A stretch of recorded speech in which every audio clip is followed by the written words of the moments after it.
This is my writing vlog for Nanowrimo 2017, November 13th. I didn't vlog over the weekend. My kids are home, they don't have school, and I just spend time with them. So sometimes I just don't have time to work on anything else, whether it's writing or vlogging or pretty much anything. We had 2 birthday parties this weekend, and we had some fun at the park. We had kind of a medieval reenactment done by a whole bunch of elementary school age kids themselves and a whole bunch of friends at the park. So that was a lot of fun and didn't really leave a lot of time for anything else. Note to self, buy foam swords, not plastic swords. Despite that, however, I've been doing pretty well on my writing. I have been writing pretty steadily. The early morning session is working out well for me. I was able to do that even over the weekend, even though I couldn't actually vlog. I did get in a little tiny bit of writing early in the morning before the whole rowdy rodeo was awake. Just short scenes, but still it felt good to at least get a little writing done each day. I used some techniques to prime the pump, like each night before I went to sleep. I would think about the scene that I wanted to write the next morning, hopefully try to dream about it as soon as I woke up in the morning. But before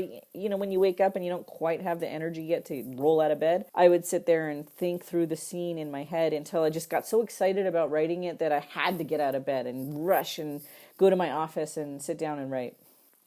I also had something this time that I thought would be fun to talk about because I'm sure people have experienced, and I know that people have asked questions about it on my magic outline video, and I've answered this before, so it's a little repetitive. I apologize for that, but it bears saying once again, because so many people are afraid to use outlines, thinking that the outline is somehow going to be a cage around their creativity. And it just doesn't have to be that way. You just use the outline as something that is there to fall back on when you don't know what else to write. If something else comes to you, you just go with it. So I had that experience this session and a couple of sessions in the last week. In my outline, I had a scene that I thought would only take one scene, where basically my heroine was going to go shopping. And it was kind of a world building opportunity for the story because I needed her to take a look around a new place that she was in. She needed to explain where she suddenly was going to get all these beautiful dresses that she was going to be wearing in subsequent scenes because I was going to have a ball and some other stuff. And it was also just a chance to introduce some new side characters that were going to be important later on. So that's what the scene was there. That's why I had a shopping scene.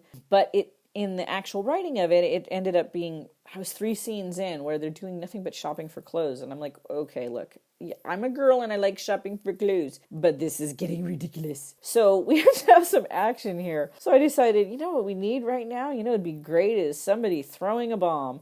So I just have a bomb explode. And needless to say, this took the story in a completely different direction than was in my outline, because in your outline it says heroine shops, and in your actual manuscript it says heroine throws herself on a bomb to save the life of those around her. Kind of gonna have different consequences in the subsequent chapters. So did I have to adjust my outline? Yes, of course. Yes, of course. I certainly adjusted my outline, but this was better. It actually enabled me to bring in some other things in the outline that I had put in there in a kind of haphazard way. And now I thought, okay, I can actually draw these in this way. So I still had to, rethink, recalculate the route. I felt like, one of those GPS machines where it tells you to turn right, instead you turn left, and then it's like thinking, and it's like, okay, fine, here's the new route. So my outline, if I had a robotic outline, it would have had to calculate a new route for me. In this case, I had to do it myself. But just remember, if you ever just, want to try out a new scene, just go with the flow. Don't worry about it. Hey, just take it and do it. Tara out.